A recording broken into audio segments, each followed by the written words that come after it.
Hello, hello, hello, friends. We have multiple vlogs on the go, we have multiple clips going up, and I need to really sit down and start out all these vlogs. I know where my brain is at, but we're starting a new weekly vlog, and today guys, we are going to be reading Divine Rivals. So back in November, Chloe and Meg gave me a list of books. I asked them for a list of books, obviously. Of what they would like me to read. Me being the typical weirdo I am, I went on an Elsie Silver binge. I found Elsie Silver and just plowed through her backlist. I just didn't go back to the picks that they picked, but they are all books that I really want to read. So, Fragile Enchantment was picked by Chloe as part of my 12 books, 12 friends for this year. The prompt that Chloe picked was to go back and read a book that was on a list of recommendations given to you previously. Again, in January, I really wanted to get to that, but then a slump hit, a life slump. Brain goblins seriously came to attack me, and I didn't read for like 2 weeks. So I did have this vlog planned to take place in January, so I just had to scooch it to February. So we're going to try and get through all these books this week, and all of them, question mark, I can get on audio in some way, shape or form. Whether that's from Everand, Spotify or Audible. I'm hoping that I don't DNF any of these. 2 of these are going to be way out of my comfort zone. Those are the ones I'm more nervous about.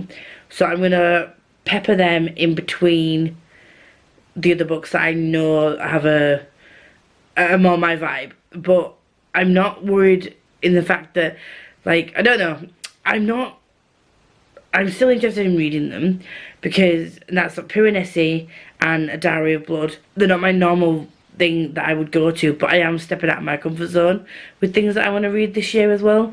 First up, we're going to pick up Divine Rivals. I think this is a great place to start. I've heard mixed reviews, but I really honestly trust Meg and Chloe's recommendations. They wouldn't ever recommend me something that they don't think that I would like, or that they don't feel is for me. They will, like, honestly say if they think I shouldn't pick up a book that won't be for me, even if they loved it, that it's just not going to be my vibe. So this is why I'm really, like, confident in this list they've given me, and I'm genuinely excited to get into it. So we've got Divine Rivals, Scorpio Racers, and the X-Files. They were like joint recommendations. Chloe's rec was The Charm Offensive. I don't know why I haven't picked that up yet. It's stupid at this point. And Meg's recs were Pure Nessie, Diary of Blood, and The Secret Society, or The Very Secret Society of Irregular Witches. So it sounds like a lot, but if you all know me, when I'm on it with my reading, I can read things very quickly. And I'm gonna just be crocheting tonight, drinking my coffee, and just chilling. This is the situation. I've got some hydration here. I've got coffee in my little mug, and I've got my crochet project. I've also got headphones. What else does a gal need for a comfy, cozy, cute night in? An audiobook a day keeps the brain goblins away, as they say. Do they? Maybe. Maybe not.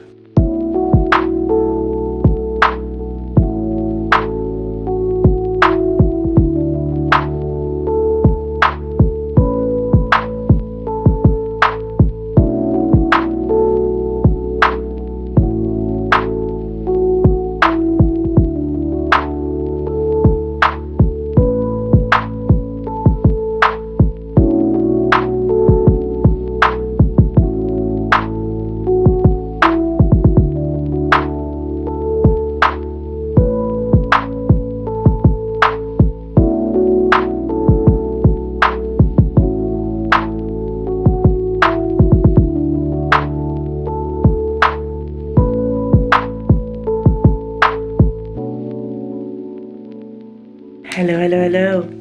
I'm now on chapter 39 of Divine Rivals. If you've read this, you know that means I'm at way more than 50%. I now only have 53 minutes left, which, if you can tell that by the sound of that, that's like, I'm enjoying it. I don't think this is a 5-star, and I do kind of understand. I feel like I'm shouting at you, so I'm just gonna take these off. I do understand how people can kind of get confused about the genre of this. So when you say fantasy, it means different things. So there's fantastical elements in this. So there's like gods involved. It's a fantastical place. It's like where they are now is a place called Avalon. So it's not set in our world, but they have sort of mundane jobs like working at a newspaper. But obviously, part of the magical elements as well is that these typewriters have got are magical. So kind of like the way that it's set, it feels sort of historic. There is still fantastical elements in there.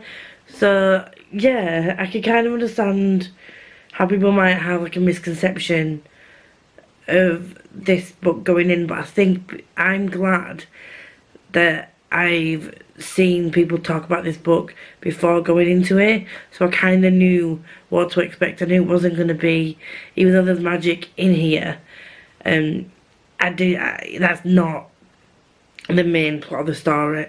Well, it is. That even though there's magic in the book, it's not sort of spells kind of magic. I do really love the characters. I do like the bit of like back and forth that they've got. So this is a duology, and we're coming to the end of the first book, so I kind of think I know where it might go, but that also does really worry me because I've got 53 minutes left on this book, and I can't go straight into Ruthless Vows yet because I have the rest of Chloe and Meg Rex to read. I have had a lump in my throat when it's been talking about the war aspects and describing those scenarios, and I'm not really one that like enjoys reading about war. Not that anyone enjoys reading about war, but you know, I wouldn't generally pick up a book that goes into detail about what happens during war. But I think because this war aspect and discussing what goes on is sort of like secondary to the main plot. I don't know, I'm not making any sense, but in my mind, all you need to know, I'm enjoying it. And I'm gonna go to bed now, and I think I'm gonna get up earlier tomorrow morning and try and finish this before work. I think next I'm gonna go into the charm offensive. So we're gonna go fantasy, gonna go then to more of a contemporary, and then I'm gonna switch back to a fantasy, maybe Scorpio Races, or maybe Piranesi even. And then I'm going to go to the X-Files after that. So we're going to go more light-hearted and then more fantasy. And then we've got, yeah, that's what we're going to do. I will update you tomorrow. I have this much left of my skein. And this is what we're looking at right now for my scarf. So I do think I've got one more of these. I probably think I'm going to need another 1 or 2. 1.5, because I do like my scarves to be long. So yeah, I'm really enjoying doing this whilst I'm listening to my audiobooks. I'll come and update you tomorrow because the battery's already also flashing at me. Hello friends, hello friends. I'm coming in to give you an update on Divine Rivals. I finished it. I'm not sure what my rating's going to be.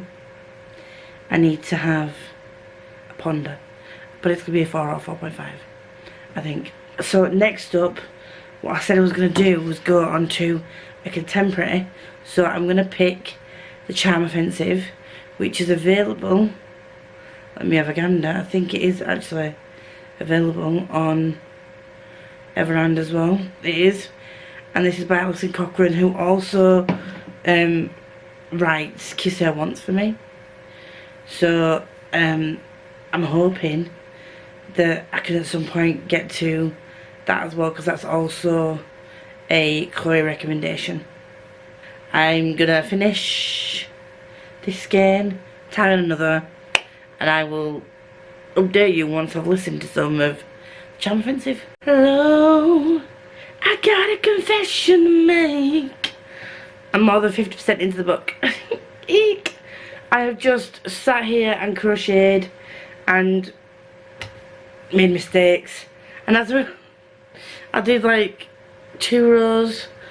On the second row I realised that I'd done a stitch too much on the previous row, so I've literally not got that much further on my blanket on my scarf. But I am now 1 hour and 20 minutes from the end of the Charm Offensive, and I think this is going to be a 5-star, because there's just literally nothing that I can say other than it is so good. The mental health representation in this, I don't have OCD, but the panic that I feel when she describes Charlie and how he feels when his OCD is like really causing problems, I feel panicked.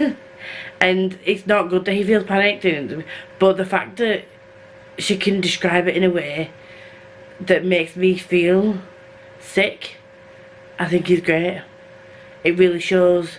Like, I don't know what kind of research she did, or whether she struggled with OCD or anything like that, but it's so good. And just the way that she deals with depression and approaches the whole topic,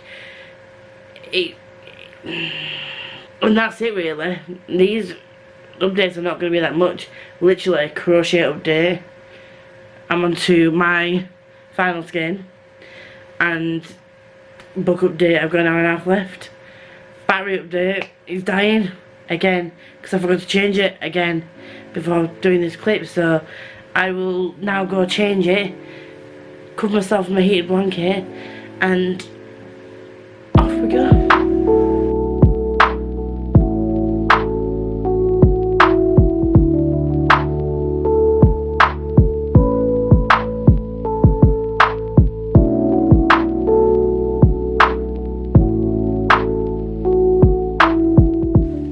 Hello, so I've started the Very Secret Society of Irregular Witches, and I'm loving it so far. And yes, I've changed. I'm making my mats instead of finishing my scarf, because Fiona comes Friday, so I'm hoping to get the mats done for when she arrives, so that we can use them for our meals on Friday night. So yeah, this is the grey. I'm probably not going to do a border on these ones, but yeah, I'm really loving it. I'm loving the characters, the plot, obviously we've got a potential romance. I don't know how the romance goes in this, because it's not supposed to be a romance, but it seems like it's going to have a romantic subplot. But basically it's about this girl who is a witch, and she lives in a world where when witches have babies they die, and all witches are orphaned. And the leader of their society, like self-proclaimed leader, has basically said that all witches should be living by themselves, and because the way magic works in this world is that it's sort of energy that surrounds the witch, and it can be dangerous for witches to live like close together, and so for the safety of the witches they need to stay apart, and this society meets up only once every 3 months. So Mika has grown up in a world where she hasn't had a stable parental figure, she's not had a stable family, so obviously we know that there's going to be some found family in this as well, and it's already slowly coming together. So we've met Ian and Ken, who are a couple that live in the nowhere house where these 3 witches live, and she's been invited to teach them how to control their magic, because they've got someone coming that doesn't know that witches exist, and they need to teach the girls how to control their magic before this person arrives. Got this very brood egg rumpish grumpy Irishman called Jamie, who works in the library in Nowhere House, and he doesn't want her around, and obviously there's secrets and stuff. So I don't know how this is gonna play out. I'm guessing there's gonna be a happy ending, because I can't see a reason why there wouldn't be. This hasn't been pitched as this has been pitched as sort of like a cozy sort of fantasy book, and this has been on a lot of cozy fantasy lists. So I'm going to assume that there's a happy ending, which is why I'm going to assume that this subplot between Mika and Jamie of romance is going to come to fruition. But so far I'm really loving it, and it's such a cute, cozy, comfy read that I can just read while I crochet. I'm going to continue listening to the very irregular witches society thing. Anyway, I don't know what I'm saying. I'm going to go, because my camera has a habit of overheating, so I'm also not looking forward to having to replace this camera either, which sounds like it's going to be something I'm going to have to do relatively soon if it keeps overheating after like 10 minutes of filming, which is not good. But anyway.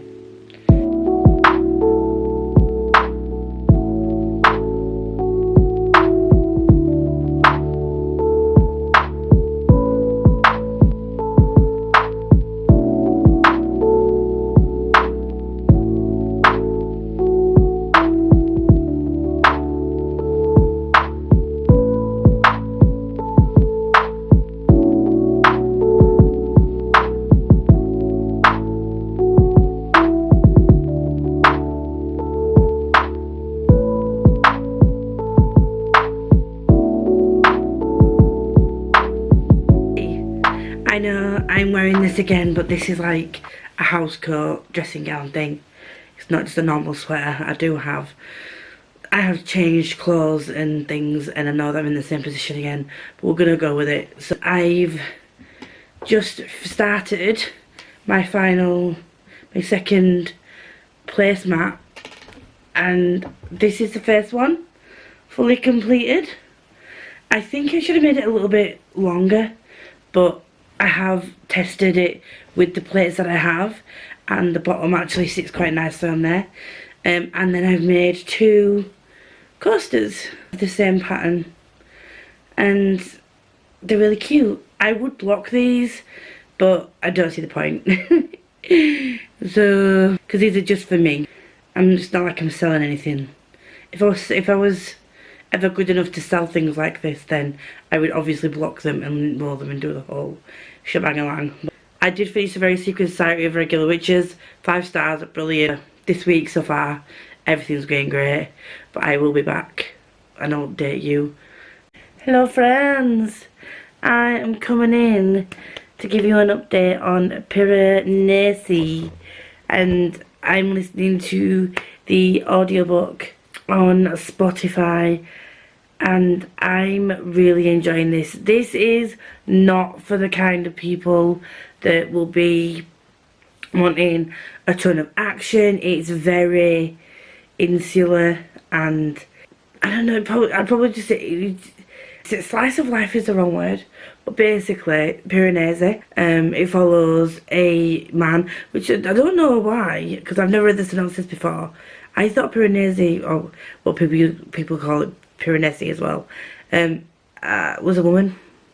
So I was totally stunned. But like I said before, I literally just, it was a Meg and Meg and Chloe rec, so I picked it up. Didn't read the synopsis at all, but basically Piranesi lives in a house, but it has many different chambers, and there's just him and another person that he calls the other, and he doesn't call himself Piranesi, this other person does. He doesn't know that that's his name, and he doesn't know why the other calls him this, and he's basically been writing these journals, and he started in like, I think it's 2010, and then he changes labeling these journals from years to like the 50th day of the 6 months after the albatross came to the house or whatever. he started to change the way that he sort of like labels things, and we're basically following him as he is trying to find or help the other find the answers to this great secret. And there's loads of these different chambers that are all around this house, and it sounds like, I keep saying a house, but it's a vast place. It's clearly like some kind of, it feels like it's some kind of magical place, like it's like endless chambers, like hundreds of different chambers, and there's these things called the tides, obviously come in now and again, but he's calculated it so that he can work out where the tides are gonna be coming to, which chambers are gonna be coming to, and he keeps these journals, and I'm really explaining this not very well, but and I'm making it sound really boring, but it's not. So Piranesi is just, you could tell from his perspective, he is quite naive.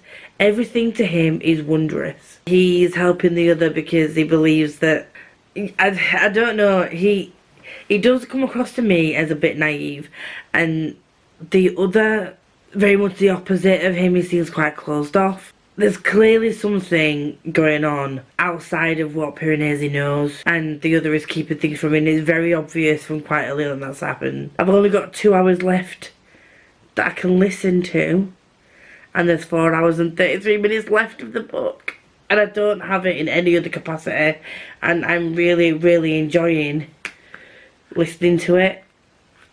But yeah, like, this is the cover for those of you who have never seen it before. So that to me was just, it didn't draw my eye and intrigue me.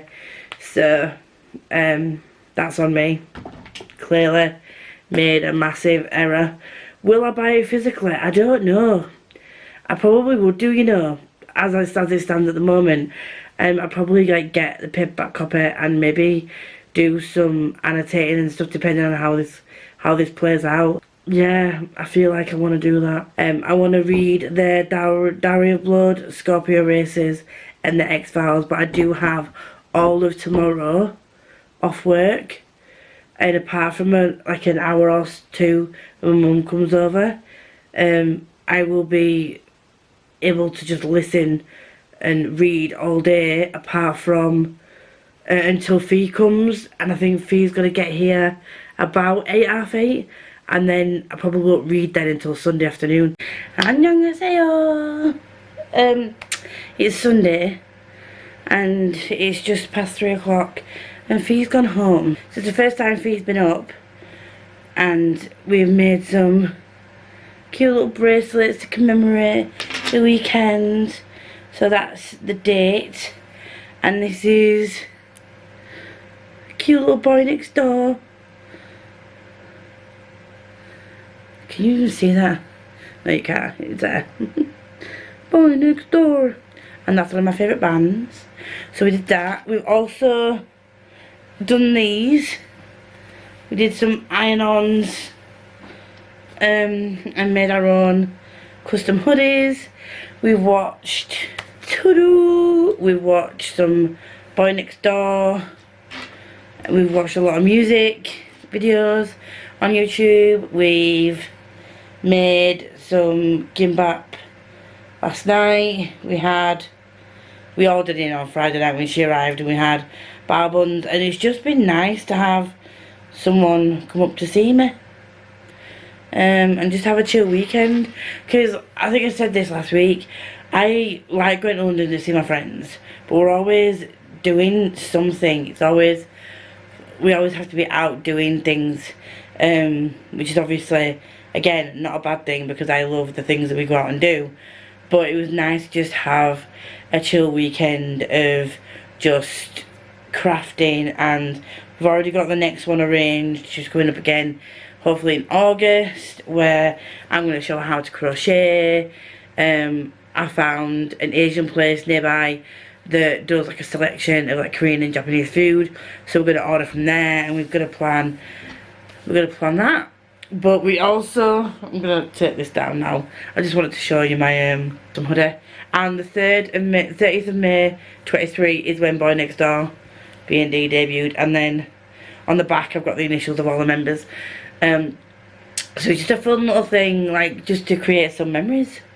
And then we've got there's me, Fee, Livy and Jem and maybe Sophie meeting in July, going to a lodge, and we're gonna have just a fun chill weekend together there.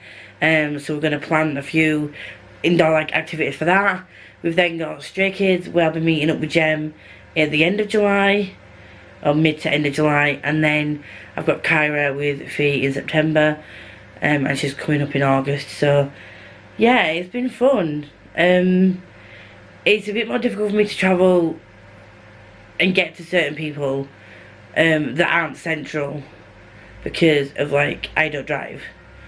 So it's difficult for me to get to people, but I'm more than happy to travel to other people as well. But it's just nice to be able to be home and just chill and have, I keep saying chill, have some company, but also not have to rush to get anywhere. So that was fun. But now I feel weird because I feel like I'm just going to talk to myself. I'm gonna probably try and edit some footage for the vlogs that I've been filming and edit my March TBR. I'm then gonna finish listening to Scorpio Races, because I started listening to that on Friday and I was really enjoying it. But I will hopefully be coming to you at the end of the day, letting you know that I finished Scorpio Races. I'm gonna go now. Hello friends. I am coming in with an update, and I finished Scorpio Races. I don't think I gave you any update whatsoever. This was such a great book. It really was. It's about Scorpio Races.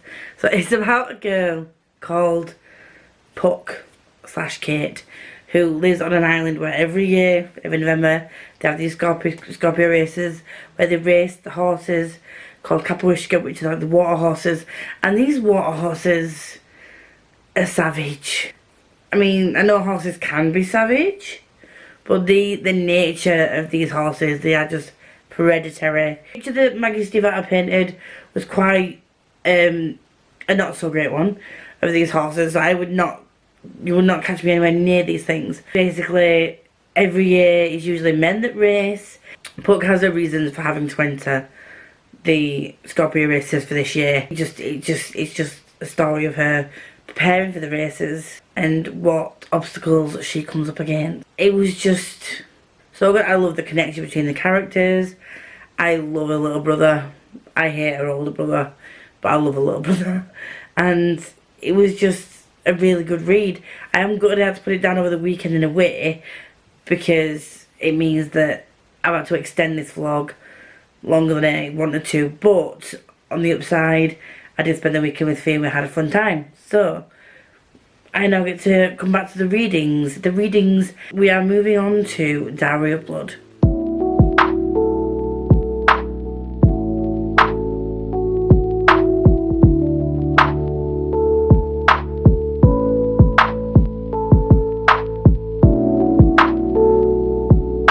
Hello friends, we are here